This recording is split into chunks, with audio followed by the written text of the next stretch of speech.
Did you already let her know when we started recording? Oh yeah, I asked her. Alright, then I'll put my phone on. Baby, put your phone on silent. Cool. Alright.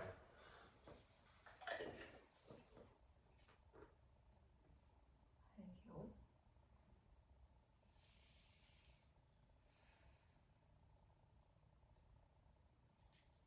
What now? What are we doing? Are we warming up? Sorry, I was totally playing. I just wanted to have like a good 10 seconds of like awkward silence. Okay. I'm glad that I didn't have to make it happen. You know, the older you get, the less awkward moments you have in life, man. No, I've never. I mean, I've always called them just moments. Yeah. But it's funny. Like I always say, I love awkward situations. Yeah. But as I get older, I don't care less, and there's less awkward moments in life. Yeah, I don't know. I feel like life is just a long anxiety attack that's momentarily interrupted by meals and orgasms. That's a good point. But the rest of the time, like even when I'm asleep, like my dreams, I can't just enjoy my dreams. Like reality invades. Like in my dream, I'll be in France and I'll be like, what am I gonna do? I have like $50 in my pocket. Like how am I gonna? I'm gonna be able to get dinner. Like I'm thinking about that. Like I can't just enjoy France in my dream, you know. See, but or like there was a girl that I felt that was out of my league, right? And in my dream she's making out with me, and I'm like, "Are you okay?"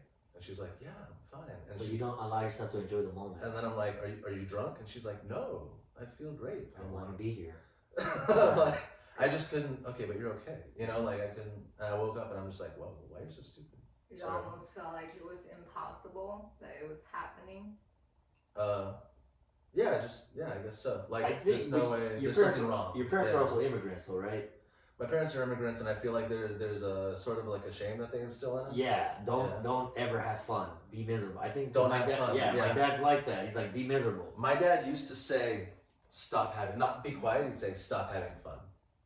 I pretend that's everything. No, yeah, right? but my dad hates it when I'm happy and content because he feels like, oh, you're happy and content. Yeah. You're not really attacking life and working hard. So whenever he sees me happy, my dad tries to break my happiness and make me like angry. My dad did that until not too long ago. I pretend to be sad around my dad so he leaves me alone. Like sometimes I make up stories like, oh, my friend just lost his parents in a car accident, and my dad's like, oh, I'll leave you alone for a while then. And I just do that on purpose, man. And that didn't really happen? You're just no, I make shit up. I make shit up to like, or like I'll pretend like I'm sad, like Charlie Brown walking around the house, and my dad will be like, all right, this guy's sad. Because as soon as he sees me happy and smiling, my dad will look at me like, how can I break this kid's smile? I don't know what immigrant parents, why they have that mentality. They get mad. Yeah. You know why? Because his life is hard and like, right, but like, why can't you let your kid have fun, man? Yeah.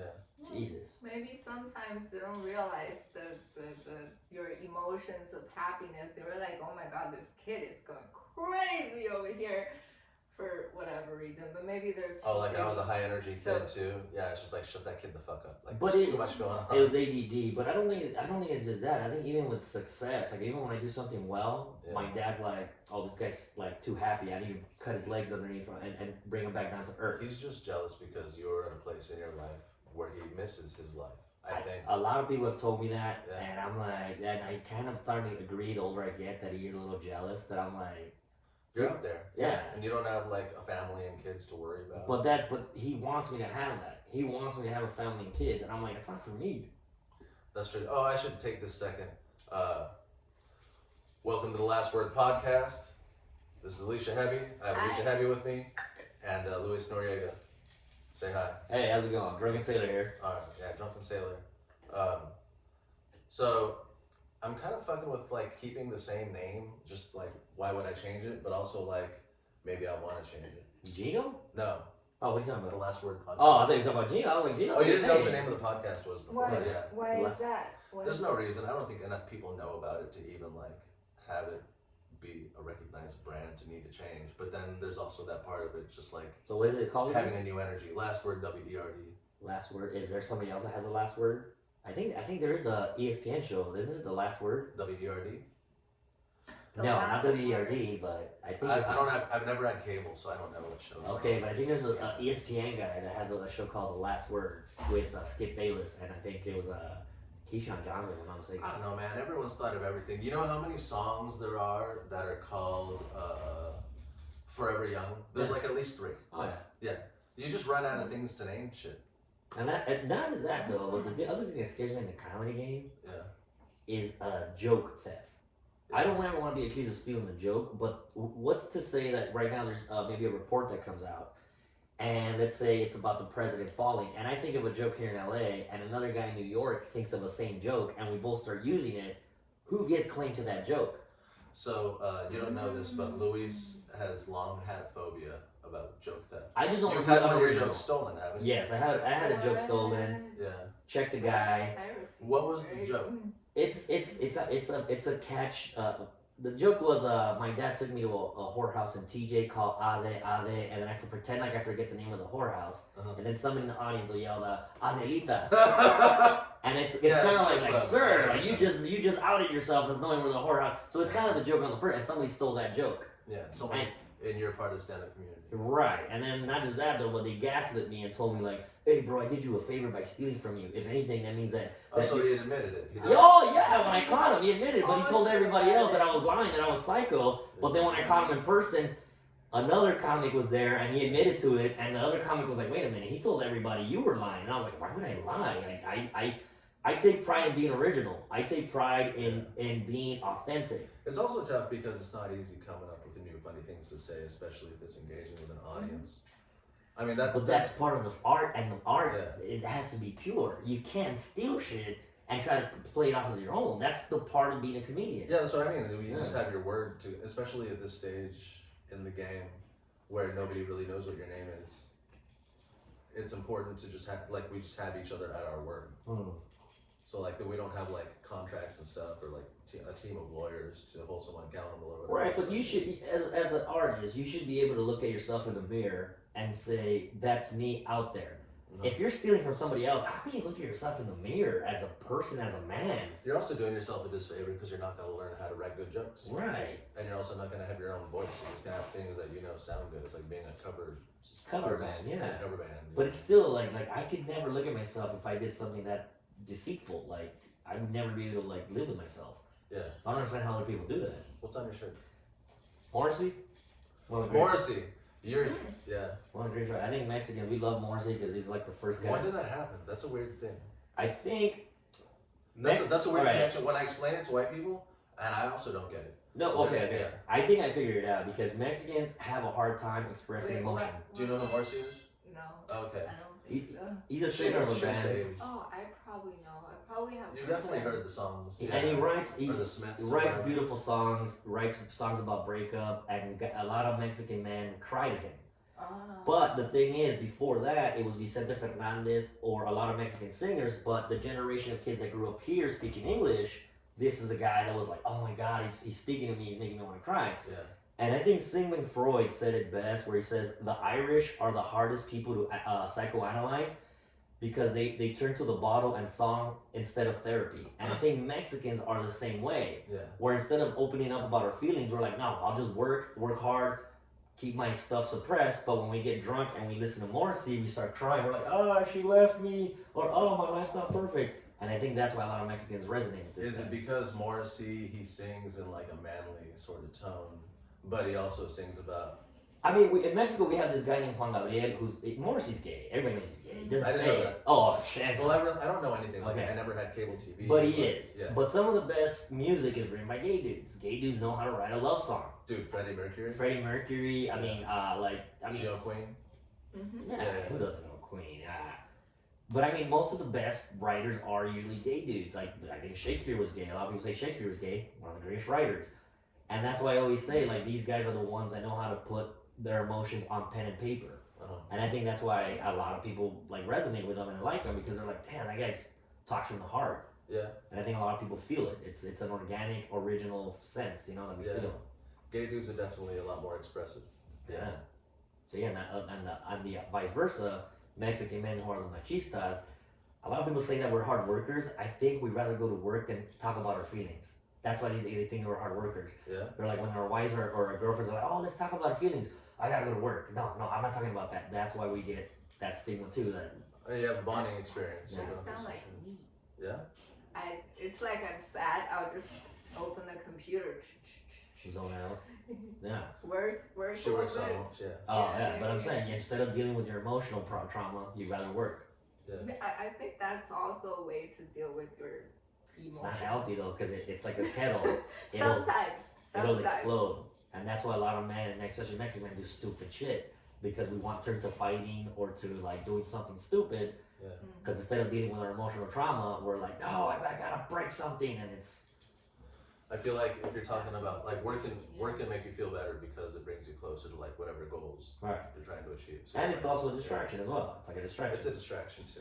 Yeah, I'd say it works sometimes. Yeah. Sometimes.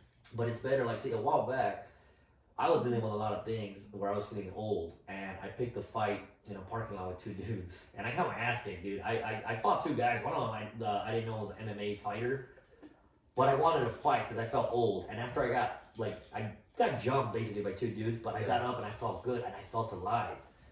But I put myself in a dangerous situation. I never feel that way. I hate that shit. Well, okay. I hate fighting, and I'm a good fighter. I do too. Like, I'm good at it. But I just wanted to see if I could still handle myself as a man.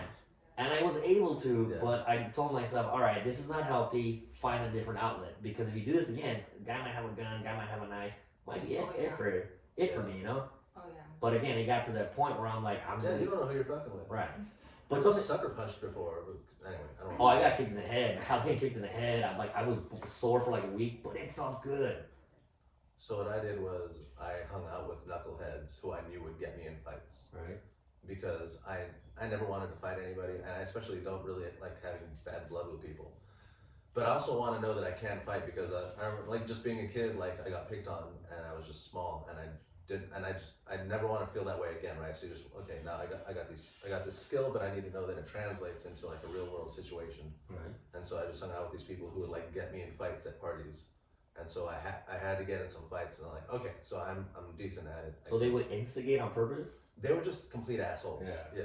And I hung out with those guys too, but like that day, again, my fault. I apologize to those guys. Like I bought them a bottle of Conor McGregor's whiskey, Yeah. and I told them, dude, I'm sorry. I just wanted to test myself, and thank you. And they shook my hand afterward. And I said, we're cool, and we squashed it. It's a weird thing that like guys fight and then they're friends afterward. Yeah. I never understood that because I don't want to know somebody after I fight them. I fucking hate you. But I think that's also healthy too, to know like, yeah, you kick my ass, hey man, good on you, and move on. I think that the bad part is when you can resent somebody and it stays in your head later on where you're like, I need to get revenge on that guy. It's like, no, you got your ass kicked. I think that's another part of it that I was originally afraid of is because my brother was a knucklehead when I was growing up, and he was always like ready to get somebody back for something that happened, and I'm just like, I don't want to be the guy that wins and I got to watch over my shoulder all the time. Okay, but see, now was he dealing with something emotionally that he wasn't? Oh, totally. My dad fucked him up. That's what I'm saying Like, though. So that's what I'm saying though. Like me, it was just my mortality. The reason I wanted to fight because I went to a mosh pit, and I fell in the mosh pit, and a young girl picked me up and she called me sir for the first time. Yeah. I got called sir at 40. I'm 41. Yeah. But at 40, she called me sir, and I was like, oh. Did you feel like she was getting you up because you're like? No, I fell in the mosh pit. I was like my knee gave out and I couldn't get up. And she's like, oh, are you okay, sir? And I'm like, oh, she called me sir. We were And I talking felt about like that a last man. night, the sir and the man. Yeah. Wait, is there something about it? You can't just call someone who's in their 20s sir? I call, because I've always been in the No, service they're industry, young, I yeah. call little boys sir. Like, I call everyone sir. But I've never been called sir I do before. too. And Yeah. especially at a bar scene where but a girl saw me as an old man, and I was like, ouch, it hurt me. Like, it kind of hurt me. You know? I really just think that she was calling you sir. But that's not, but okay, but I've I don't never think been called anybody sir would see you before. as like old, like. I know, but I guess it was myself. Yeah. Me seeing myself was like, wow, am I the old man at the bar? You're starting to get sensitive about that because because people talk mad shit, and then it gets in your head. Right. But you're just. But it wasn't shit. It was just, she was just like, are you okay? No, she was. So you start to get sensitive about Right, shit, right? yeah. You're just like, how do people see me? Like, dude. I just don't want to be that old man the at the bar. scariest thing I think is for people not to see us as us. Right. That's like for me. I constantly think about it too. That's kind of part of this. Like when I was talking about the lifelong anxiety attack. I'm just like, am I coming across the way I hope I am? You know. I just stop caring sometimes. It's just it's funny with what people you care that you don't look like a jackass in front of. I both care so much and don't give a shit. Okay, but you bartend, right? Yeah. Okay, I'm a bar fly. I go to spend a lot of time in bars. Yeah. Sometimes I go to bars and there's a pretty, really gorgeous looking bartender. And there's these old guys out of shape, pot bellies, and they're flirting with them. And I'm looking at them. Am I gonna be that guy, or am I that guy now? That's what scares me. That sucks. And I've talked to some bartenders, and I tell them, do you see me like those guys? Like, do you see me like them? And they're like, no, those are old, gross men that want to flirt with me, and they have no chance. But my bartender's like, dude, you're still young and good looking, but the fear of me turning into that guy, showing up to a bar with basketball shorts and Crocs, a Hawaiian shirt, and then thinking I got game. I'm like, oh, like. Yeah, you're on both sides of it. You're like me. I'm just scared. I want to call attention right now. You don't know this, but Luis will casually, like always, refer to himself as good looking. No. I never do that. No. Whoa. I never have, never will. Girls tell me, and I'm like, no. I was when I was 13 years old, 3 different aunts gave me the book, The Ugly Duckling. I was an ugly looking kid. You were an ugly kid? But in my head, I still look at myself like that ugly kid. Like I remember, I see some of my pictures. And I had my teeth were like a rabbit. I think kids. My ears are still big. I have big ears. I feel you. So like when people, you feel like you're an ugly kid? No. I mean, the first time I got called auntie, I was probably 13. That was like 18 years ago. Yeah. And I was like, ha. And then, because I did feel like I looked like auntie at the time. And what do you mean, just no, I was just agreeing with them, and I was like, it's okay. And then I thought I would look like that forever, and I started to look a little different afterwards. Right. But I still, in my head, I still look at myself as a kid. So that's when women tell me like, oh, dude, you're good looking. I'm like, man, shut up. Like, what are you talking? I'm very insecure when it comes to that. Yeah. But that's why I developed a sense of humor, because I had an uncle who told me, look, if you're not gonna be rich, if you're not gonna be buff, if you're not gonna be good looking, be funny. Yeah. Girls like a funny guy, so that's why I was like, all right, I'll just be funny. Yeah, nobody ever told me what to do. I just had to figure out. You know what it is for me? Just my mom was a bully, you know, so like she was always like on us, and so you kind of had to be quick to like fight back. Right. And then eventually, like with wit or with wit. Yeah. Okay. Yeah. No, I wouldn't fucking hit my mom. No. But eventually, I had to teach her a lesson, and she didn't talk for a little while. No, because my dad's the same way. My dad's very like witty when he wants to give a retort, and you have to be like. And there's times where I'm like, dude, why are you arguing with me? I don't want to argue with you. And like, but some people just wanna be the asshole in your life, and I don't understand that. Yeah. Some people, they think they're helping you. You know, when I was younger, I was also told many times. You're not pretty, you're not smart, you have to work the hardest. So yeah, that's what my dad told me too. I agree with them, and I still don't have a problem with that, because I think, you know, looking pretty or not, it's what you think. It's subjective, you know, and how you feel. But I think, is your parents were immigrants as well? Yeah. I think that's it. I think our parents like instill that in our heads. Like, you're not special. Yeah. You need to work hard. Nobody. And I can't stand that. Like, it's annoying after a while. Like, I get it. It does give you a good work ethic, but it can mess up a little kid. And vice versa. I don't think you should tell every kid that they're special. Like, oh, you're perfect. No, you're not perfect either. Like, you have to find a fine medium, you know? I think the repetition part is they don't get it. We understand. We get it. We get it. Thank you very much. You know, because I think we need to be awake. Like, if I had a kid, someone's like, you're so pretty, you're so adorable. You have to tell her it's not important. That's what she thinks. That's what he thinks. Yeah. You know, that's what I mean. Yeah, I was a cute ass kid. See? That's why I fucking hate you. I was a super fucking cute kid. But at school, I was surprised I never got molested. I don't know. But I was a cute ass kid. But I had a big ass head.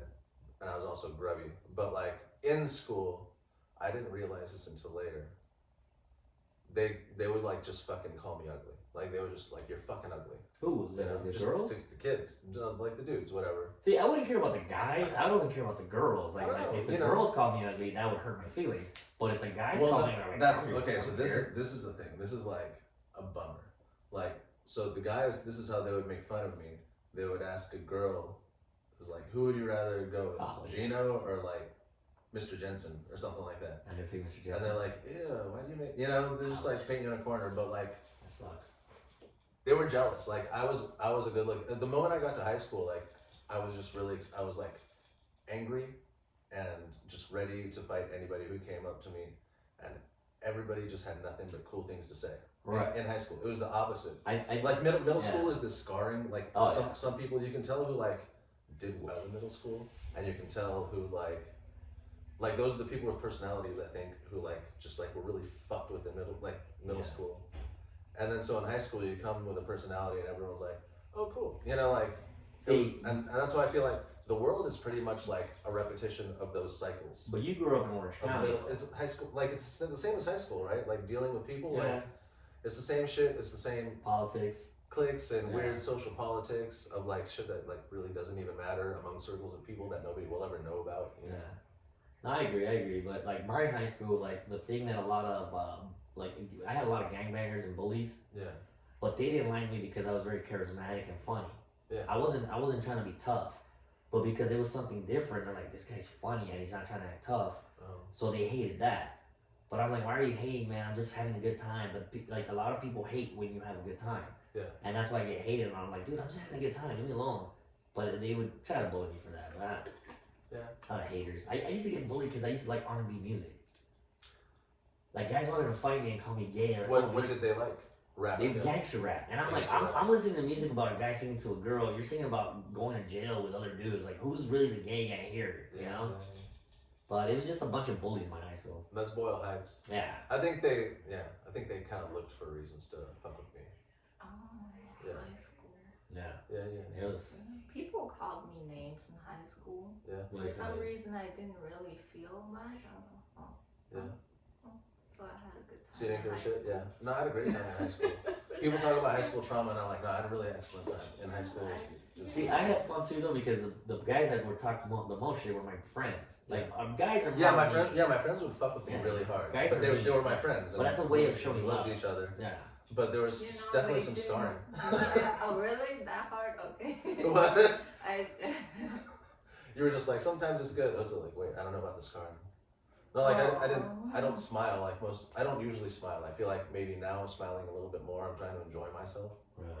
But like historically, I don't smile, and that's something I'm known for. Everywhere I go, people ask me if I'm having a good time, or if I'm high, or if I'm all right. You know what? you You're know? right, but usually you have a positive energy about yourself. You're not like I have like kind of like a growl. Kind of people think I'm angry, which sometimes I am. I'm just surly. Yeah. But I've never seen you get angry. You're usually like kind of calm. Oh, actually, I lied. The one time I did see you get angry was the time we filmed a skit at my house, and then homie was. Dude, everyone was being a complete asshole. Well, that's what that it is night. about directing, And then man. and then my girlfriend like took everyone else's side. I'm like, this is a fucking mutiny. But this, I need you to yeah. fucking fall in But line. that was funny because that was the first time I saw you angry, and I was like, oh. But I saw everybody was like, being disrespectful. They're like, dude, listen to the director. And going to LA Film School, that's one of the things I learned. And being in the military, Yeah. I'm good at being an asshole. You have to crack the whip. Yeah, and I'm good at it. On set, you're And it's dealing nothing with personal. It's just, hey, we gotta get shit done. Shut the fuck up already. Something We're needs to get all done this guy's tonight. being mean. Yeah. I'm not being mean. I just have to get shit done.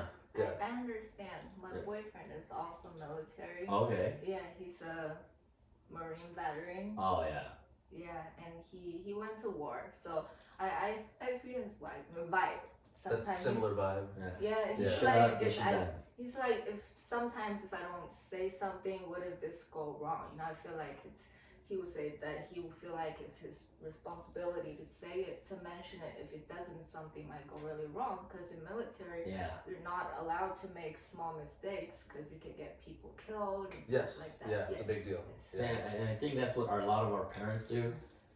That like and it, instead of like trying to help us out, they kind of yell at us and tell us, and it's not because they hate us. It's because look, we've been through that. Just listen to what I'm telling you. And Well, shut my up. dad was an inconsolable asshole. He wasn't trying to do none of that. I Everyone's different. Like Yeah. there's good parents and I don't know. I feel like I had like a perfect storm of like bad parenting because my mom was very encouraging and like you're special and shit, and my dad was like, you ain't shit. Yeah. No, that's how my dad and my mom were too. Well. I did need to be yelled at. You need as to a be yelled kid at? a little Were bit. you You the know, only just child, or? to an extent. You know, I was pretty aware of myself as a kid, and I know I gave my parents difficult times. You were an asshole you know. sometimes, yeah. Yeah, I was Wow, so- asshole a lot, and I would say it was needed, but Yeah. they've done that when I was really young. It worked. It's already working. Yeah. Thank you. Yeah. It's working. Yeah. Partially, it's working really good, Yeah. especially in work life. It made me able to. Oh yeah. Yeah, focus in. Yeah. See, that's the thing. I'm really learning how to like relax because I never was able to relax when I was in the military because I was always trying to like outwork everybody. Yeah. And it was just in my head. I just had my dad saying like, somebody else is working harder than you. Get the fuck up and do something more. And I was like, all right. So I would never stop to smell the roses. But right now, is when I'm doing stand-up comedy, I'm learning to have fun. I was a little competitive when I started because I was like, I looked at it as a competition. But now I'm like, you know what? I'm just gonna have fun. If people like it, it's cool. If they don't, screw it. Yeah. I feel like on the way here, I was thinking about this because I've heard two critiques constantly ever since I've tried to do anything like artistic professionally, and one of those is you should be having more fun, and the other one is just as from a performer's perspective, I want to see you angry.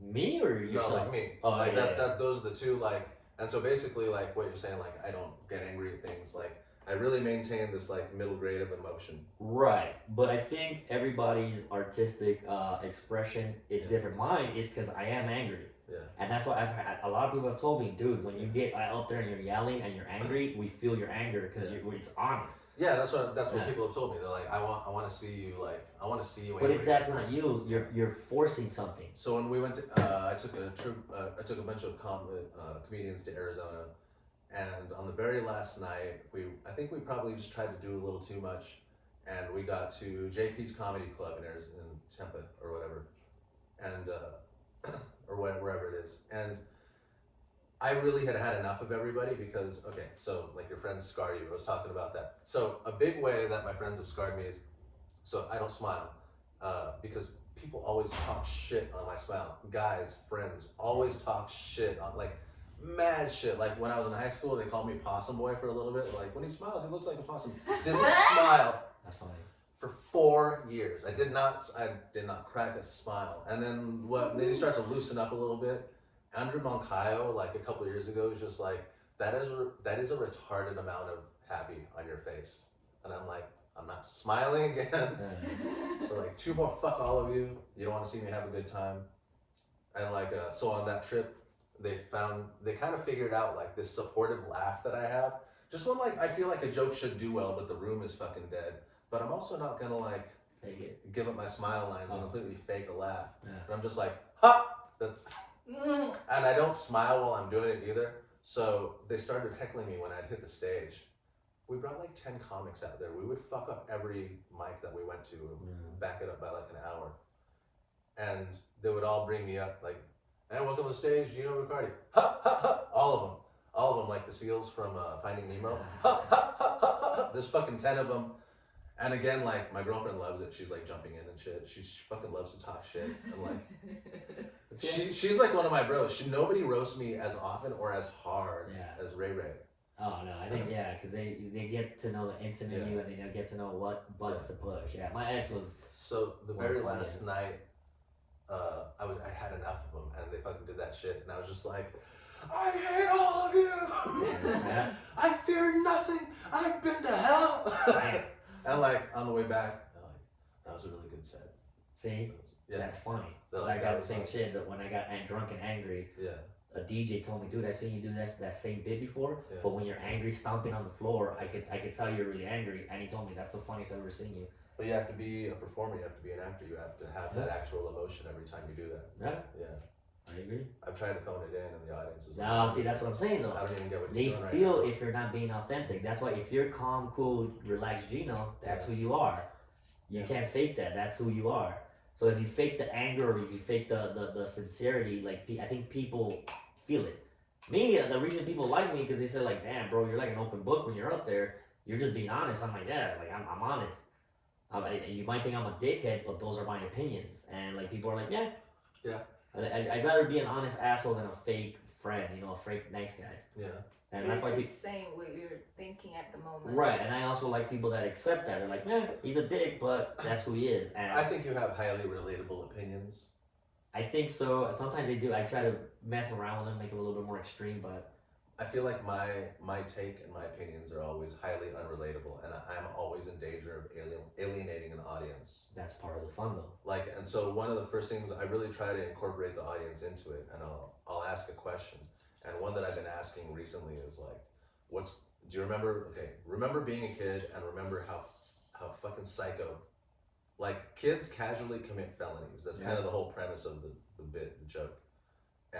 And then so that you get them in that mind space so that they're like, oh yeah, I remember, I was an asshole. And you're just like, do you remember the worst thing you did? And collectively, especially every guy, but also women too, they're like, don't make me like this starts to happen. Like, don't make me think of that fucking, you know. And so I feel like that's artistically and in cinema and in comedy too. We really haven't confronted what it is to be a person yet. Like, there's some awful shit that we go through and awful shit that we do also. And for me, it's like, you have to an extent be all right with some of it and like find the humor in it. Yeah. So like, if I don't take that careful path into that bit, everyone immediately fucking hates me. Yeah. They're like, why would you trick your friend into smoking crack? Like, why would you do something like That's pretty funny. They're like, they're like, that's a terrible thing to do to a person. I'm like, but it was just jokes. I'm just like, here, I put some crack in your pipe. Go smoke. Like, why would you make me hook up with a tranny? Like, that's fucked up. That was funny, bro. That's so funny. But again, it's No, I haven't. That is funny though. I think that's the other thing about the connection that you make with people when you're up there. Yeah. And people like, dude, like, I like when their eyes open up and they're like, bro, like, the fact they're able to laugh at that shit, they shake your hand, and they're like, dude, you got some material that I thought of that, but I wasn't able to express it. The fact you're able to express it makes me feel good. And that's the best feeling I think as a comedian you can get, you know? Yeah. The connection with the audience. Yeah. I'm super high right now, you guys. Yeah, you tell, man. I'm super. Can you tell? Yeah. Is it the eyes or the relaxed? I think it's the eyes. It's the eyes. I'm just pretty amazed. I'm learning a lot of new stuff today from this conversation. Yeah. I feel bad because we're doing like a lot of shop talk. Yeah. What's shop talk? Oh, like talking about like the things that we have in common, like stand-up comedy. Like ours. I want to say our job, but it's not. It's work, but it's not our job. We don't make money doing it. Oh. I make money sometimes, but I was telling you earlier, I make, like, sometimes, whenever you get paid doing comedy, at least the stage that I'm in, it feels like it was an accident. Yeah. I mean, to this day, I trip out that when I got my first paycheck, I was even like, wow, I got paid to tell jokes. It's something I've been doing since the first grade, but like when somebody actually appreciates you for the things that you do, it kind of feels good. Like, wow, I never thought I would get paid for something artistic. So then you want to keep on doing it because you're like, wow, if there's... Well, my hope is that I would get paid to do something artistic, and it would, but not only that it'd give me more time to do more artistic things. Yeah. I'm like, I hate to say, like, for a person to say about themselves, I'm a very creative person, and it hurts me that I haven't put out enough, I want to say content, because it's like a cheap word now. No, but it is. It is. Yeah. I haven't put my ideas out into the world. That really hurts me. See, same here. I feel like I'm wasting time, and I think that's one of the things that. You're stuck working. Like that's what I'm stuck. Like I have to. But it's like what is it called? An existential crisis. I guess so. Where you get to a certain age where like, did I do enough with my life? Like I feel like that sometimes. Where I'm like, did I do everything that I could with this body? Did I enjoy this life? Did I help out other people? Yeah. And I saved a bunch of lives when I was in the Coast Guard. I did a lot of cool stuff, but there's times where I'm like, it wasn't enough. I have to do more. And like, so like, I'm not gonna lie, I've done the belly room and I've done the ice house, the pack rooms, and I know I've killed, but at the same time in my head, I'm like, it's not enough. You need to do more. And I hate the fact that I don't allow myself to relax and smell the roses. Yeah. But that's also what makes me. That's got the hard work, the energy, the go getter. Yeah, that's the other part of it. Is that I'm like, I guess I find myself kind of like afraid to enjoy myself. Yeah, same here. I don't know what it is. I think it's our parents, bro. Like, I blame them. No, I don't think that's what it is. I think it's like what I was saying earlier. Like, I don't feel like I do enough because I'm not where I would like to be. You know. See, but I So thought of that. any moment that I'm not doing more to try to get there, I feel like is wasted time. And like Ray Ray is really great and like reminding me, she's like, it's not wasted time. Like Yeah. we need time together. You need time with your friends. You need to get drunk sometimes. Yeah. And like I forget to just like go out and like have a night sometimes. You know? There was a show a while back on Showtime called I'm Dying Up Here. It's about the stand-up game in the 70s in Hollywood. Yeah, it lasted like 2 seasons. I saw the first episode and it was. Oh, well, did you remember the guy that killed himself then?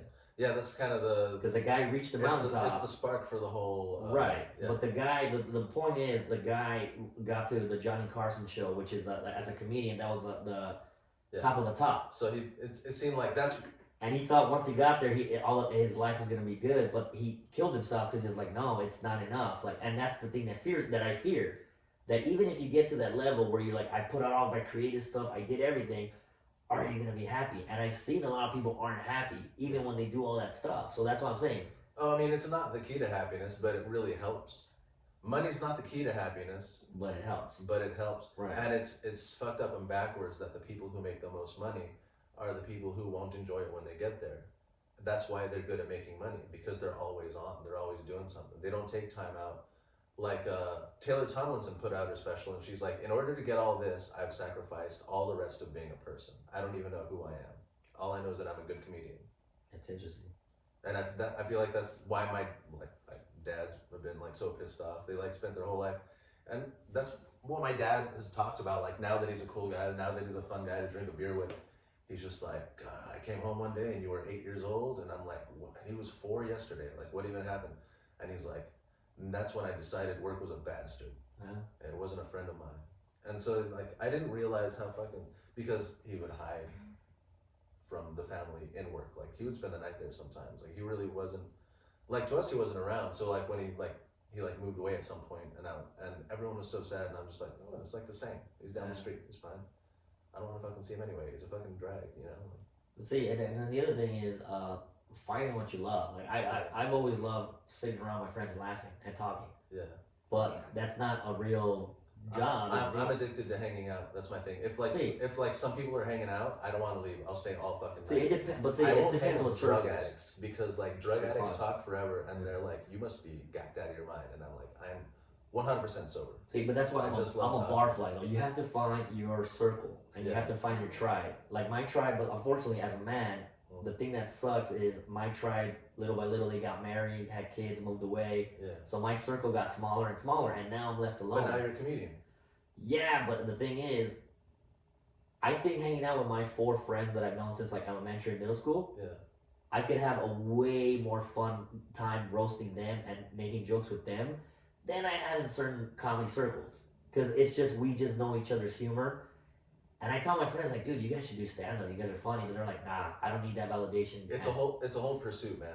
They don't need it in their life. They're just like good being funny people in their lives. But again, I enjoy it. I enjoy getting up there with a mic and having a room full of people. I love the whole thing because I'm a writer too, so I like to know what works, and like the whole there's a fucking science to it, and the process of I wrote something new, let me go try it. It worked at an open mic. Now let me go do it at a show. I like that process. I really enjoy that. Yeah. Like when you write something or like have an idea. And there's something there, let me go check it out. But other people, they're just hanging out. They're not, you enjoy the art, you enjoy the expression. That's why you went to film school. Yeah. You like have something in here that you want everyone to see. Because right now I just feel like, look, I grew up in a really rough area, and the one thing that I had was a mom and a dad. And as much as like I mess around and complain and joke that they were in like they were awesome. I go back to my neighborhood and I see a lot of my friends that I grew up with. They're still there smoking crack, heroin, like joking. They're in gangs, they're in jail. Yeah. And the one thing that I want to tell the world, like, look, the importance of a mom and a dad. I had both, and I'm thankful for it. But like nowadays, that's all these feminists are like, oh, down with the patriarchy. I'm like, no, I had it in a real dangerous neighborhood, and I like every day my mom would make dinner, Monday through Friday. My dad would go to work. My mom would stay at home, clean the house, take care of the household, have dinner on the table when my dad got home from work, and we had dinner as a family. That's the one thing that kids are gonna remember when they get older. Like I keep telling people, like, look, just do that. Cool. Yeah. But nowadays people are like too busy because they want. I need a Gucci bag, so I gotta work an extra couple hours at the plant or whatever. Oh, I wanna have this, so I'm on the females. I wanna work as well. We don't need all that crap. You don't need all that crap. You just need some family quality time, and that's the message that I want to tell people. Spend time with your kids. Yeah. Don't fucking. You don't need all this other shit. You don't need all this fancy stuff. Just spend time with your kids. Your kids are gonna remember that more than anything. I have a goddaughter right now. I would buy her Barbie dream house and everything when she's a little girl, but I noticed she doesn't appreciate that. Now, I just take her to the mall and we walk around and she tells me, this is the most fun I have. And I'm like, yeah, spending time with me and joking around. That's the most fun you're going to have on this planet. Like, Oh yeah. 100. Yeah. So that's my message when I do comedy. I want people to know, like, just spend time with your family and your friends. Life is short. That's the stuff you're going to remember. Yeah, that's the most That is important. beautiful. Yeah. Yeah. But that's what I'm saying. You got to find why are you doing this? And that's the message. I'm at the point where I feel bad because I haven't given Ray kids yet. And we're just waiting for me not to be broke anymore. But again, there is no race or no timeline on life. Life is not. There's a little bit of a time. I'm 41, bro. Yeah. How old are you? Go fuck yourself. No, all right. Don't even want to say. But okay. But I still get shit. I'm the oldest. So Okay, but I still get shit because I don't have kids and I don't want to get married and I'm not looking for a significant other either. I'm barely like learning to have fun by myself, like be happy by myself. Oh. And the thing is, like, my dad keeps like looking at me like, oh, you don't have any grandkids. You're already 41. I'm like, I don't need kids. I'm following my dream. Not gonna lie, I'm a disabled vet. I get paid pretty good once a month. I'm chill. I'm not stressing right now. But my dad's not happy that I'm not stressing. He's only happy if I'm stressing in life. Yeah. Which I don't get. I'm like, why do you want me stressing all the time, dude? if you're so for me, it's if I'm telling my family I'm so stressed, they'll be like, there is no reason for you to stress.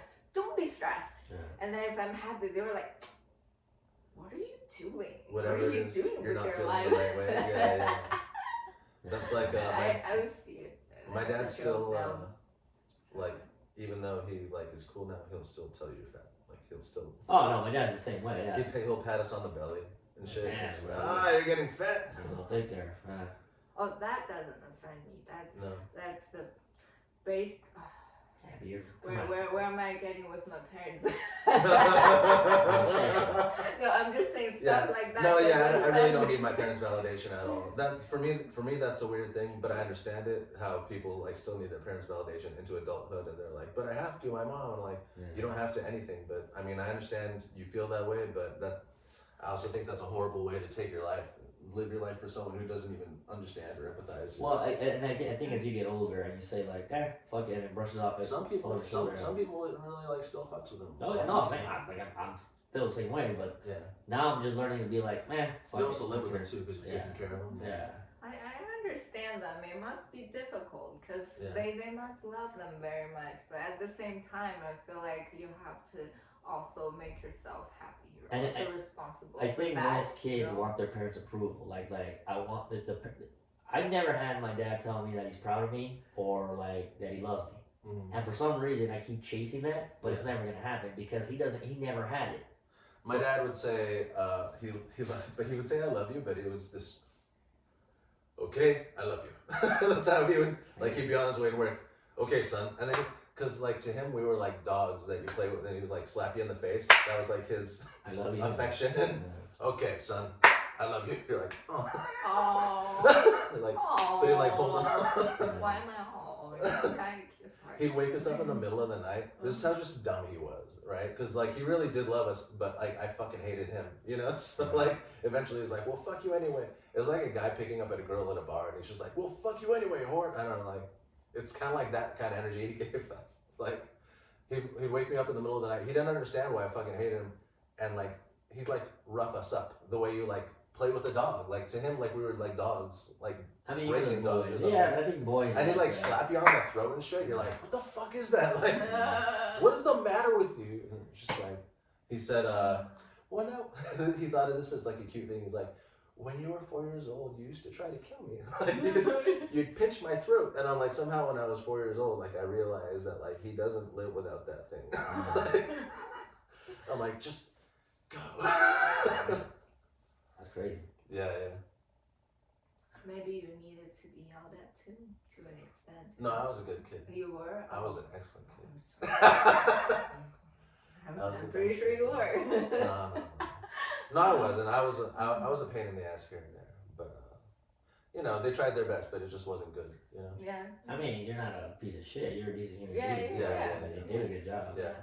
I I never mean to totally bum people understand. out with it, but that, you know, it's just the state of things. Yeah, I feel you. I think when I was younger, I used to be really upset that my mom doesn't like me for me.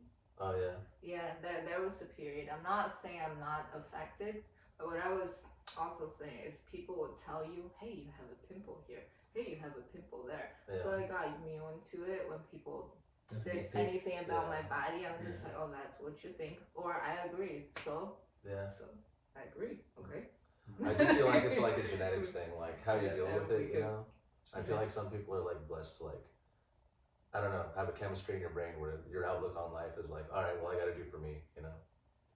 All right, so I had some topics for us to cover. Yeah. Yeah. Everyone has different talents. Dude, I'm gonna grab another drink. Is that cool? Yeah, Is that cool?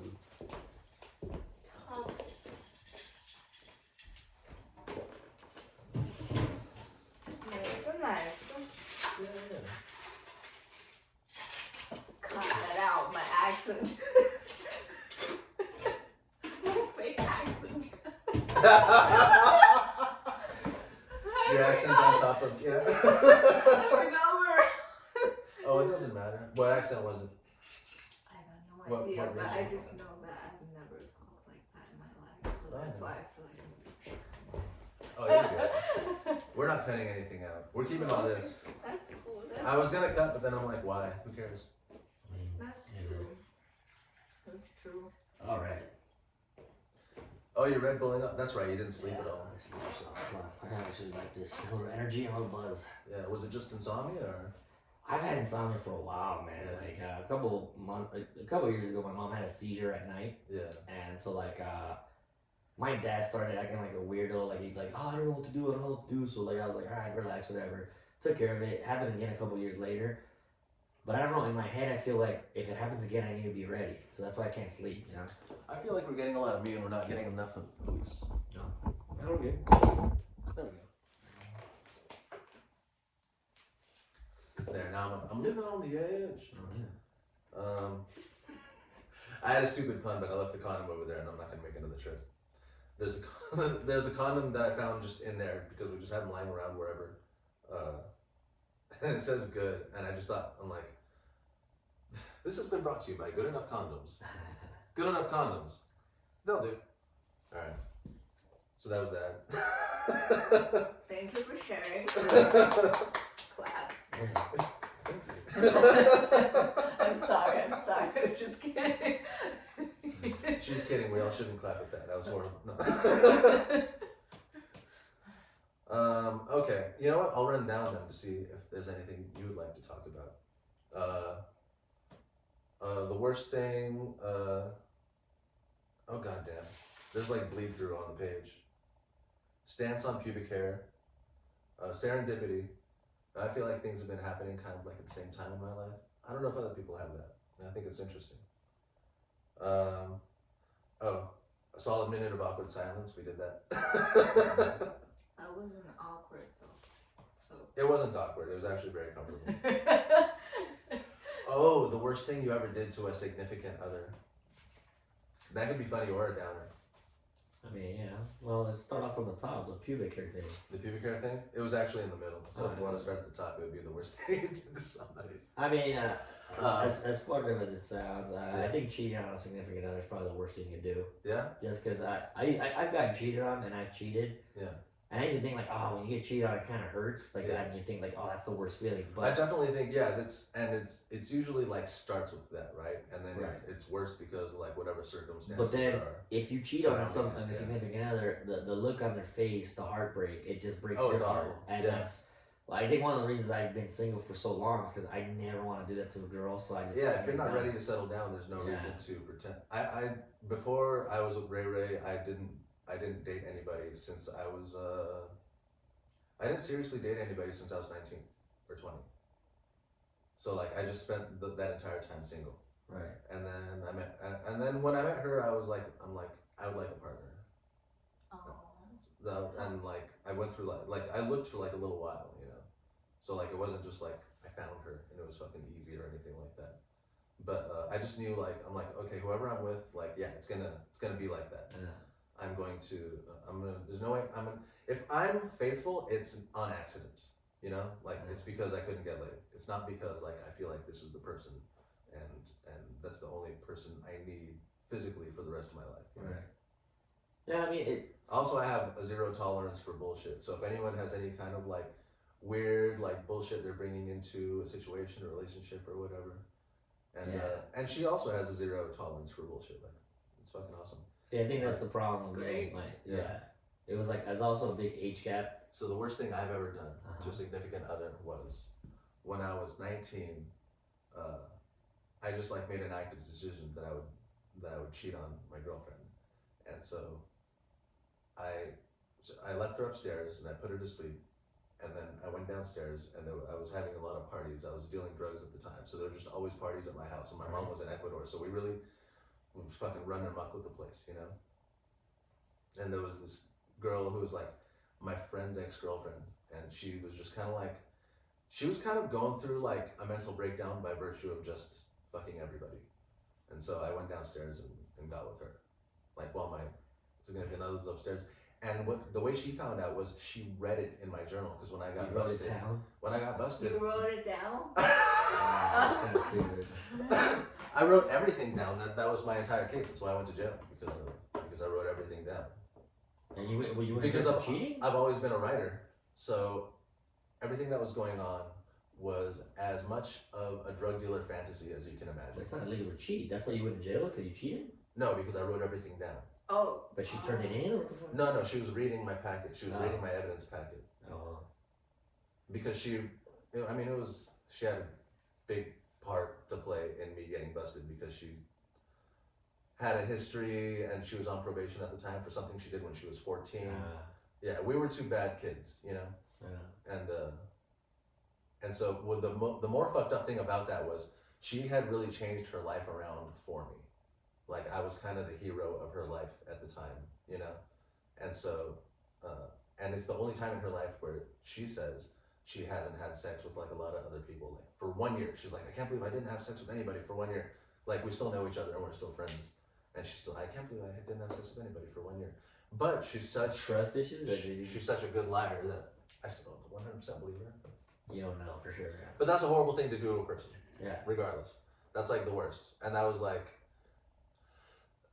after that, I just decided, I'm like, yeah, there's no way, like, because I really was like, I knew that we weren't gonna get married, but like we were definitely like very much involved. Yeah. There's just no way that I was gonna stay faithful to her, you know. Yeah. And even in my relationship now, we're like, okay, well, but we're open, you know. Yeah. So. What about yourself?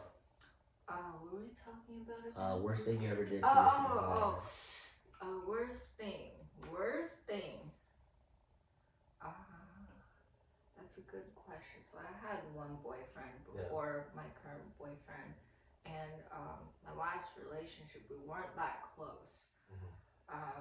It was, I got no idea how it turned into a relationship. Yeah. But it was not complaining. It was just didn't happen. But I remember the guy was really emotional. He was mad at me a lot of the times, and I was confused. And then it was time for me to leave the area I needed to leave. He knew I was leaving, so I was surprised that I even got a boyfriend. Yeah. And that's about it. And I didn't really got into relationships for a long time. Yeah. You know, I've been thinking about stuff because sometimes I feel like from the traditional way of people's judging or not judging values, I was acting like a guy. Yeah.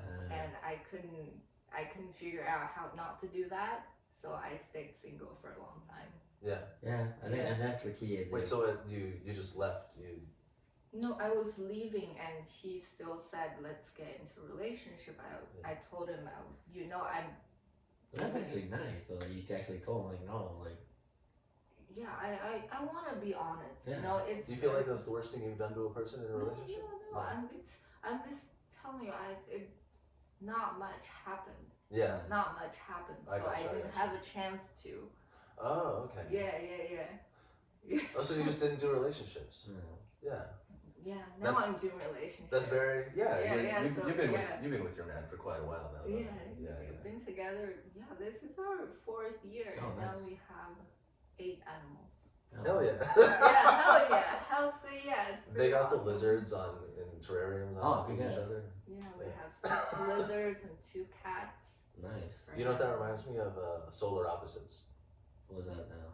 You don't know the show? You don't watch like any content. You don't watch any like shows or stuff. Like I do. I mean, yeah. but I watch the old stuff. I started watching The Simpsons again from the beginning.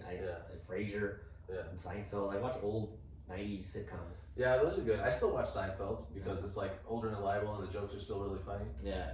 I stopped watching. I watched Simpsons like my entire. Same here. And not even like because the new ones are terrible. They're not. They're still funny. I watched a few ones. I was like, God damn, it's still funny. The cartoon, The Simpsons. But like, I grew up watching the first it's still 10 good seasons. writing and it's good storytelling and it's good like morals. That's the thing I like. Yeah. I never liked going to church because I thought it was boring, and I always felt like if they make it more entertaining, I might pay attention. But like, you would be there for an hour, I'd maybe pay attention for 5 minutes, and then I'll just like daze and like look around and like get distracted. I didn't know what the hell the priest was talking about. Yeah. I felt that they make it more funny, and like sometimes I learn most of my life lessons from The Simpsons.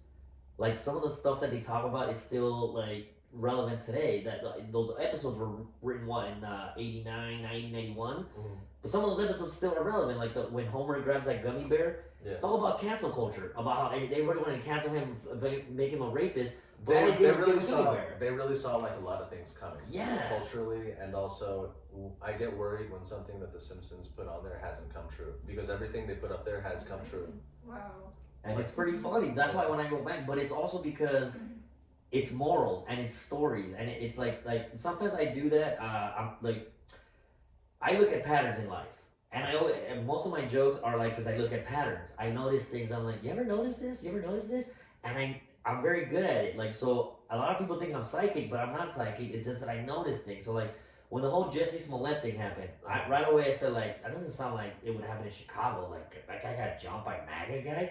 I called it right away, and some of my homies were saying, oh, just because he's black, you're being racist, bro. I'm like, no, it just doesn't make sense. In Chicago? I just don't weigh in on shit. Right, but when it came true, because it has nothing to do with me. Right, but I still look at like things. A singular story like that, kind of like and everybody wants to take a side. I right away I'm like, I have nothing to say for 1 year, because shit's gonna develop and the story's gonna change. But see, I'm the opposite. I have nothing to say about any of it. As soon as I hear it, I gotta give my opinion, and I'm usually 100% right. And I try to, you know what? I just make these vocal gestures to sound sympathetic to whoever is talking to me about it and how strong they feel about it. Oh yeah, totally. I'm like, I'm like, I don't agree or disagree. I have no stance on it because it doesn't affect me. See, but you have something that you have to though. You're transparent. I'm transparent. See, I think I try to be an extremist. I think that's why the comedy, it's to the extreme. Like you have to fucking go one way or the other to make it funny. No, for sure. If you're weighing in on it, you better go one way or the other. Yeah. And I think that's. I love Dave Chappelle's take on it. He just fucking did the whole. So you went out walking at 3 a.m. in Chicago in the winter? What was it? Negative 3 degrees? Okay. Why? For a Subway sandwich? That's what. Okay. Sure. Again, that's funny that you mentioned that because, like I said, that what's to stop another comic from thinking something that I thought. There's a lot of parallel thought in comedy. Right. And so, but the funny thing weird is, because sometimes I'll be working on a bit and I know nobody has heard it, and someone on stage will tell almost the same joke. Okay. And I'm like, okay, well, either I get it or he gets it. It's whoever I feel like has the funniest take on it. So there was my younger brother and I went to a Walmart a long time ago. It was like must have been like 2005 or whatever. Yeah. And I jokingly told my brother like, hey, you notice that Walmart only hires old people? Like it's always like a retired veteran, blah blah blah. We go home, turn on The Simpsons. The first episode of the season, Grandpa Simpson is working like at a Walmart, and my brother looks at me. He's like, "That happens." You just said that right now, bro." Yeah. And that's what I was talking about. Serendipity. That's weird shit like that. It happens to me a lot. You're talking about something, and then it happens. And then, but people look at me like, "Dude, you just stopped." Yeah. And it's because I notice patterns. And that's why I'm like, people think I'm psychic, and I'm like, nah, I just notice things. And then when I notice patterns, like, I'm not wrong. And that's why, like, again, it's weird when it happens, but serendipity is funny in life because I've questioned myself. It's funny because it makes you look like the crazy person if you say anything about it. Right. And you can't notice it or else, because if nobody else was there to hear you say that, that's what. But that's and what, then you fucking bring it up. But the fact that my little brother, I just said that. And my little everyone's brother was like pointing at me, Yeah. like, dude, you just But said that. if you say it, everyone's like, "Why are you being so loud?" Yeah. Like, calm down. It's a Simpsons episode. Yeah. But I said it in a casual conversation when it happened, my brother. But even comedians tell me, like, dude, you fucking called that out like a year ago, and I was like, yeah, I'm not wrong. Joe Coy has a joke about eating ass. Or eating pussy, where like his girl leaves a little bit of toilet paper on there, and like he's like, fuck you eat it like a candy. But I wrote a similar bit that I posted on Instagram. I wrote it down like in 2017. I think his special came out in 2019 or something like that. It was like a 2-year difference. Yeah. But the fact that I wrote it, I Snapchatted it, and I wrote there was a picture of Now Later with a little piece of paper, and I wrote the same joke. But I wrote it a year before, and that's when I was like, dude, it's funny that this guy thought of the same shit that I thought of. But there was another one that who was it? This is the big dude with the fucking. I know him, and he's a great guy, but he's got the fucking lazy eye. The big black dude. God damn it. Harry Spears? No. I would go so far as to call him a friend, and I can't think of his fucking name. If I don't see a Brandon Bricks? Brandon Bricks. If I don't see a person in 6 months, their name, it's hard to conjure their name, but he's been gone for like a little over a year. What do you mean he's been gone? Austin. Anyway. Oh, I thought he passed away. I was like, no. No.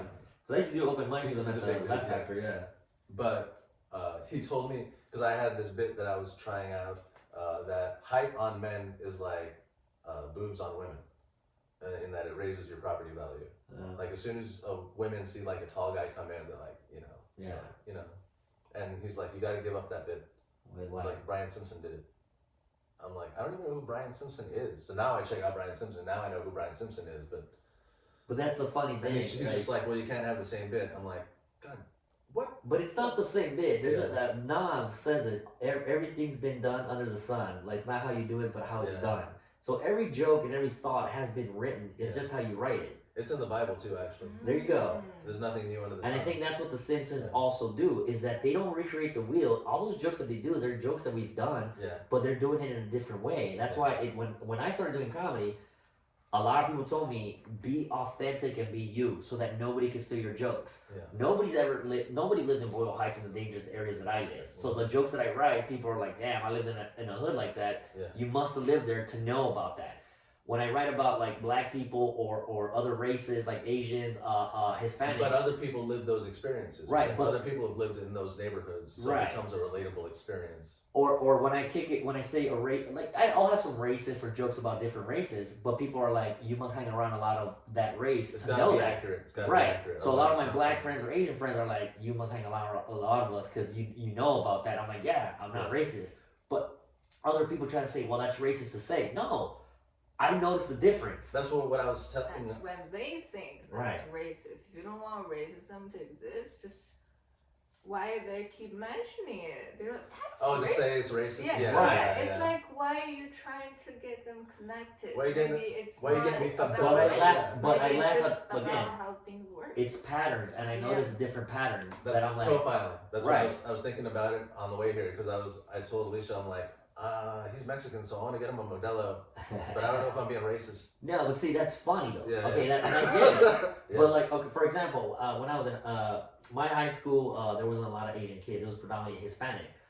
But my dad would tell me, hang around the Asian kids, because he thought that I would get smarter by hanging around them. And I was like, I don't think that's how, it doesn't work that way. No, but that's how my dad was. Like, hang around the Asian kids, because your math scores will probably get up. It was racist of him to think that. And I thought it was kind of stupid. I'm like, it doesn't work that way, Dad. But like, my dad's ignorance was funny. Like, I was laughing at it. I'm like, you're dumb. But again, it is funny that a stereotype that he thought would help me out in school. But it didn't. I'm stupid. Like I said. All my friends are smart and did shit in college, but I didn't fail out of school, but I failed and stayed in school. So I was having such a good time. See, I never liked school though, man. Like, I never liked school. But what was the other thing? The pubic stuff. What I was gonna do. Oh, the pubic stuff. Oh yeah. I think you should trim it nicely, man. Stance on pubic hair. I think. Well, men or women. Let's go both ways. I mean, I don't like it all bare, bro. I like a little bush. Yeah. It looks 70s. I grew up in the 70s watching 70s and 80s porn. On a woman. Yeah. Yeah. With me, I have to trim. I'm a hairy dude. You know, I gave myself a little Adolf Hitler. Yeah. And I taught my dick to do the Nazi salute. No, it's a joke. I'm not working on. But no, I trim it just to make it look nice. You know, it's manscaping. You know, like if she puts in the effort, put in the effort. Guys, you know, we need a little bush just to it makes it look more.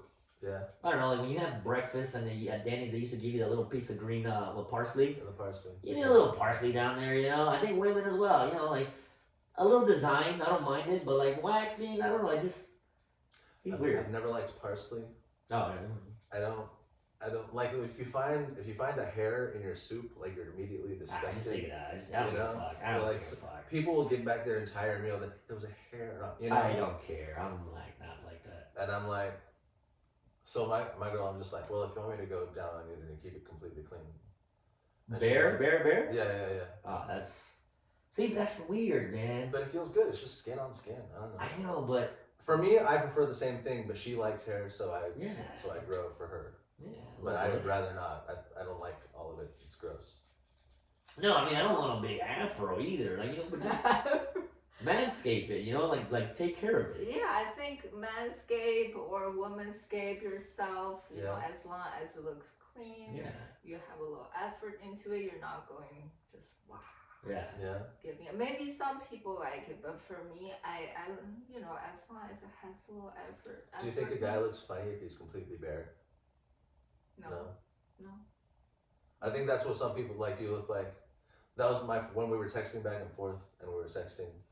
I'm just like, she kind of turned me down for like a date or whatever, and I'm just like, okay, well then I'm just gonna stay home and shave my pubes. And she's like, okay, well send me pics. And I'm like, just imagine me, but like I'm 4 years old. Yeah, that's the thing. And you look like a little kid. That's why I think it looks weird. That's why I think it looks weird. Like it looks weird because he looks like a little kid. I'm like, ugh, like, little kids don't have hair. Like that's why I don't know. And then I don't know. It doesn't look like a little kid because it's not a little kid. Well, yeah, but it's still like hair.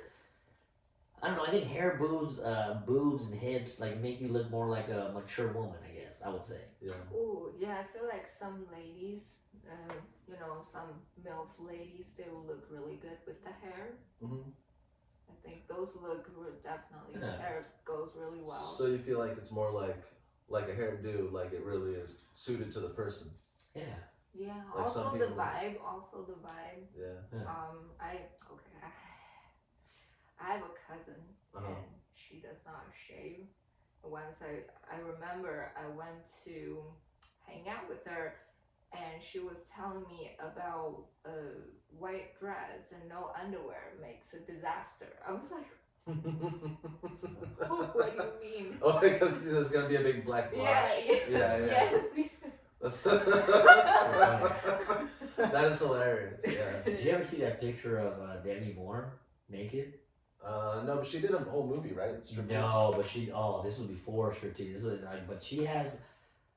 It looks like a maxi pad of bush, bro. Like it's like fucking like you need to check that picture out when you have some time, bro. Like it was like the gnarliest fur pie you ever see, man. It's fucking like I was like, oh my god, it's funny. Yeah. I thought it was funny. So it seems fortunate, but I was unfortunate to have just like incredible experiences as a kid. And so when I'm grown and I'm running into these real life experiences, and in my mind, subpar, like I've always been really picky for a short, broke dude, you know? And like, I remember one time in particular, like I was staying at this girl's house and we were about to get together, and then I reached down and I'm like, oh, there's hair. And I immediately lost it. I'm like, You didn't like it? I just didn't like it at all. Huh. Like I was not into it. I'm just like, in my head, because people always say, well, no one's ever gonna turn back. I'm like, I don't know, man. I guess I'm turning back. Like, Yeah. One of the things it was just also something I got used to. Yeah. is the waxing of the Brazilian wax. That from seems behind. painful as shit. Right, but like from behind, I'm like, just to get rid of, like, I don't mind that if it's like, because it just looks weird when they have a couple of hairs back there. I don't know. So my girlfriend, and you'll notice I'm not referring to her by her name right now when I say it, but she had the hairiest ass when I met her, and that's like part of like love. Like I love her, but I'm just like, Wax. Like that was like a thing. Like Yeah. that was Tell one her you thing. have She was to, not a like, very get rid of it. ladylike woman. Is all I'll say. Right. For a lot of reasons, and this is one of them. You know. And so like after we're together for a little bit, because you don't want to say something right away, Yeah. new in the relationship. It's just I feel like mean even, you know. But at some point you're like, I do want to stay with you, possibly, hopefully forever, and but I want to like what I'm looking at, I want to find attractive. So I gotta let you know. Yeah. And like I had to be like I never like I couldn't just like say it, so I had to like find ways to let her know. Yeah. And so I finally like took picture like sexy pictures of her. Right? I'm like, and she's like, oh my god, is that my ass? Yeah. She got scared. She's like, is that me or you? And I'm like, she didn't. it's you. She's like, how long has that been there? I'm like, the whole time. Oh, so they didn't know. Oh, And she's like, wow. I Oh, didn't- she never was thought about busy. that. She didn't think. But I never thought about that. Yeah. Until my girl. Yeah, I never thought about that. She's like, I didn't know it was that bad. I'm like, I mean, it's whatever. But you know, if you wanted to So wax, I wouldn't be against it. So did she? And so, I would stay home and wax her. Oh, yeah. Oh. That's a Hell yeah, nice man. project. Yeah. That's a Saturday night. Yeah. You get drunk and cook and wax each other's ass. Well, not mine. Oh. Yeah, I don't yeah, I don't want. Okay. Yeah, I don't want to wax mine. It's just Fuck flowed out more. Yeah. Yeah. You just imagine my naked bare ass. Yeah. I can see it in your eyes. It's pretty cool. Yeah, I'd say before my boyfriend and I we were together, we did talk a lot of stuff. We did talk a lot. We're trying to make sure we're on the same page Mhm. with a lot of stuff.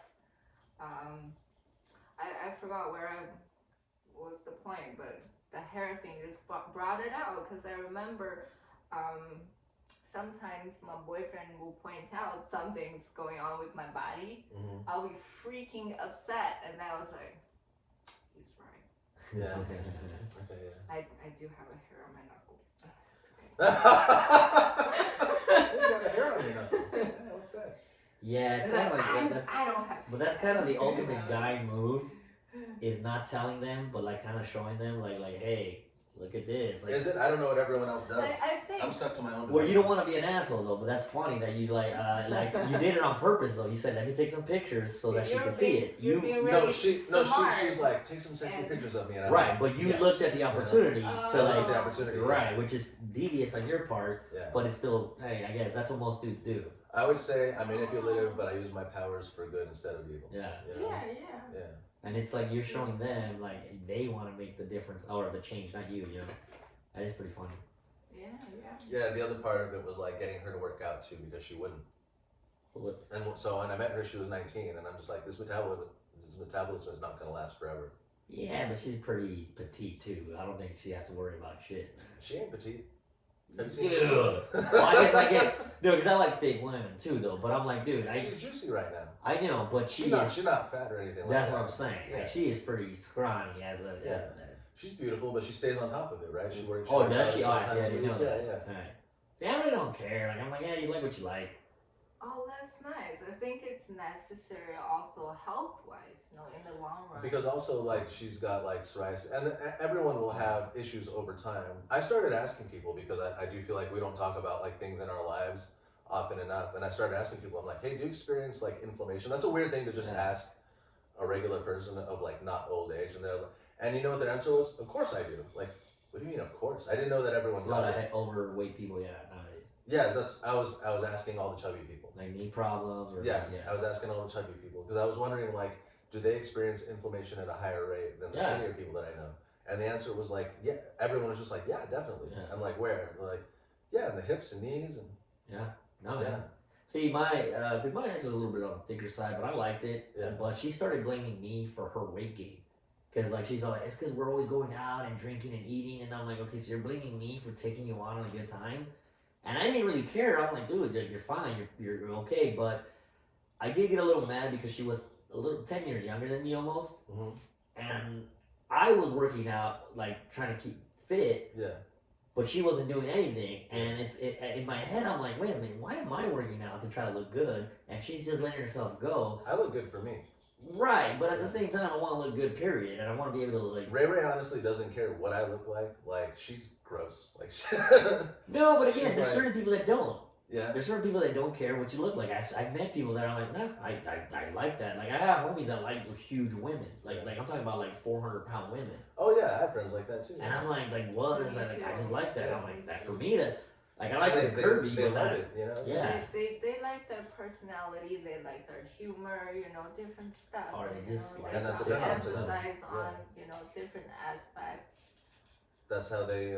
That's their. I have a strong visual cue. Like I have to be with someone like a little bit like visually like. I'm sorry. Excuse Oh, me, go use for it, the yeah. ladies' room. Yeah. What was the other question? Patrice O'Neal. Love him. I don't like him. Why is that? He's all right. I just don't get the hero worship. Well, I think it's that he died. I think if he would have died, I don't think he would have got the hero worship. Like same thing with Tupac and like. I guess there is a couple of other, but they don't talk. They're not talked about. Yeah, quite as much yeah, as they do. Patrice. Who's the other dude that died of a heroin overdose with the glasses? Mitch Hedberg. He has a hero kind of complex. See, the one that I get mad at that a lot of people. Yeah, but people aren't like the way people talk about Patrice. They're like, oh, I would have loved to know what he has to say about everything that's going on today. Because he did have a Do we need the room? Are you done? We're almost done. We're on our last thing. The thing I enjoyed about him is he gave an authentic, his authentic view on things. That's why I think a lot of people miss him. Yeah. Because it wasn't what you expected when you heard it. To me, it's a lot of it is because he's kind of like an old school voice. Yeah. It's an old school take that he gives on most things. Right. And so it's kind of something. Everything he had to say, I felt like I had already heard my entire life. See, that's what I'm saying though. Yeah. The guys that my cousins like are the guys that sound like when you're in a circle of friends smoking weed or drinking, Yeah. and they can make you laugh. Like my buddies love Mike Epps, my cousins, because Yeah. Mike Epps sounds like us. He sounds like a dude just telling jokes around a circle. And I think Patrice O'Neal had the same style, Yeah. where he could be in a circle full of guys and just make each other laugh with whatever Mike he Epps, says. he's got a new special out, right? Yes. Yes. But and So I've been wanting to check it out because it's fucked up because I see that he's been on like a lot of things. So I'm like, See, all right, well let's see. But again, I think you and I have different styles. I think I'm a bar fly because I spend most of my time in bars. You're a pirate, not an engine. Right. Yeah. And you're very monotone, like Stephen Wright, Yeah. where it's your thoughts and your ideas that are funny. With me, I tell people I'm like a Mexican Tasmanian devil. Yeah. I get up there, I'm like, hey, you guys never know that, and people are like, yeah, that's pretty funny. You are a Mexican Tasmanian devil. And for that's sure. the thing. Like, Yeah. and again, it's like I think Patrice O'Neal has that.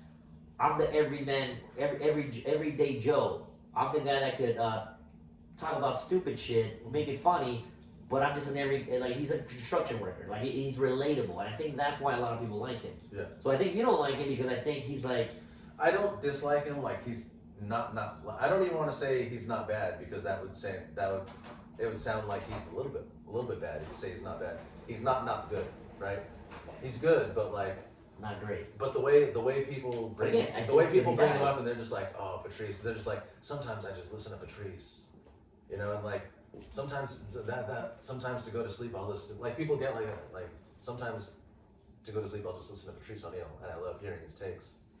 But again, I think a comedy is it's like beauty. Beauty's in the eye of the beholder. What you comedy- might like, I might not like. Jerry Seinfeld said, comedy is like food. Everyone's got a different taste. So Yeah. there is no best comic, Right, and I get it. People get angry with me when I say that. Like I'm like he's whatever, Like No, All right, same thing with Norm Macdonald. The way he opened up his special Uh-huh. was he shouts at some girl in the audience, and he's just like, it's a mixed couple, right? So it's a black dude and a white girl, and he's just like, and so he's just kind of like heckling this girl for being hot and being the white girlfriend of this dude, and like in the special they're clearly not having a good time, but also I see that in the clubs everywhere, and it feels to me kind of hack. Okay, but that's what in an interview he said. Yeah. Every comedian should not try to be funny all the time.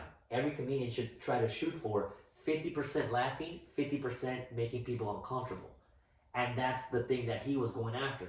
I don't agree with that statement as I do believe that the best comedy is pushing up against a boundary, Walking the tightrope. Yeah. But figuring out where you don't. Once you cross it, you're done. But it's okay, over. 100%. But and that's the whole thing. If it bends, it's funny. If it breaks, it's not funny. Which Right. is like the older way to say it. or even Conan But O'Brien. for 50% of the people to like not be having a good time, I don't believe that's Not the having a way good at all. time. It's just feeling like, do I agree with this? It's like Conan O'Brien also No, has this thing. he said half of the audience should be like scared or just. Conan O'Brien's best jokes, he says, are the ones that makes people assholes get tightened up, like, can't believe you said that, and then kind of loosen up and be like, but he was right, he was funny, and I always like that. I have a few jokes where I like that, where those assholes tighten up. It brings you right up to that boiling point, Right. without bubbling over. And that's the right? thing. Yeah. And again, some people know how to do it. Some people don't want to even touch the line. Some people stay away from it. Yeah. And it's like, if you're a comedian, you're usually a kid that wants to see how far you can push the envelope. Yeah. And I enjoy that part of being a comic. It's the daredevil inside of us that's like, oh, can I be on the tightrope, walk the tightrope? And I that's part of the fun. That's why a lot of people like him. The only reason I think he is like now regarded as legendary is because he died though. If he was still be alive, I don't think he would have been regarded that way. Same thing with Norm Macdonald. I used to love Norm Macdonald when I was a kid. Norm Macdonald, for some reason, was seeing a new resurgence right before he died. Because he was a comics comic. But I liked it. And I wasn't even a fan of his until he released Hitler's Dog. And I thought that was such a great special. Yeah. And then after that, I started to watch Norm Macdonald as a show. I watched him on Saturday Night Live. I watched him in all the movies with Adam Sandler and everything that he did. I watched him on. He had a TV show. I didn't like him on Saturday Night Live. I didn't like him in Dirty Work or whatever. I liked him. I always thought he was funny. But again, once he died, I saw all these people that had told me that they hated him, and I was looking at them. You told me you didn't like this guy, and now you're kissing his ass because he's dead. I didn't like that. I thought that was kind of bullshit. Yeah. And a lot of people that in the comedy game, I don't want to say who, that I would tell them, oh, I love Norm Macdonald. Oh, he's a woman hater. He's misogynistic. That's kind of the opposite of like with Chris D'Elia. Everyone I knew when I first started comedy, because we haven't been in it very long, everyone I knew loved him. He was the best. And then he fell from grace, and they're like, he was never funny in the first place. Yeah, when he got caught with that girl. I'm like, hey, no. All of you were like jumping down my throat. I'm just like, he's like, whatever, you know? But again, it's funny when you see that, you're like, you pieces of shit. You guys are so fake. And that's why, but that's also what makes me laugh with the comedy game. Yeah. But yeah. Alright. Like same with me, I don't give a fuck. Some people don't like me. Alright. You want to do a sign off? This is the Drunken Sailor for, what's the name of the podcast? The last word. Paul. The last word. W-E-R-D. W-E-R-D. This is a Drunken Sailor for the last words. Here with Gino. Alicia Hebi. Alicia Hebi. Where can they find you, Alicia Hebi? Oh yes, you can find me at Twitter, Alicia Hebi, ALICIAHEBI. Awesome. And I'm motherfucking Gino. This is the Last Word Podcast, W-E-R-D. Thank you for all that. I've always been shitty on sign-offs. Give me a good sign-off. There's a Drunken Sailor for the last word, W-E-R-D. Right? Oh yeah, do that one more time. This is the Drunken Sailor for the last word, W-E-R-D. Say good night. Yeah, hell yeah. 99. Now give me a good sign-off. What should I say? I always like thank you for joining us. This is Gino. Thank you for tuning in. Thank you for. This is Gino, the shaved pussy lover. This is Gino, and if you have hair, wax it off, bitches. That's a good sign off. Yeah, that's a really good sign off. Yeah, what he said. This is the last word. This is Gino Riccardi, the shaved pussy. I feel like it's better when you say it. When I say it, it's creepy. No, say it, bro. Yeah, it's good. Yeah. This is Gino Riccardi, the shaved pussy lover. And thank you for joining us. Last Word Podcast. Good night. Cheers. What up, man?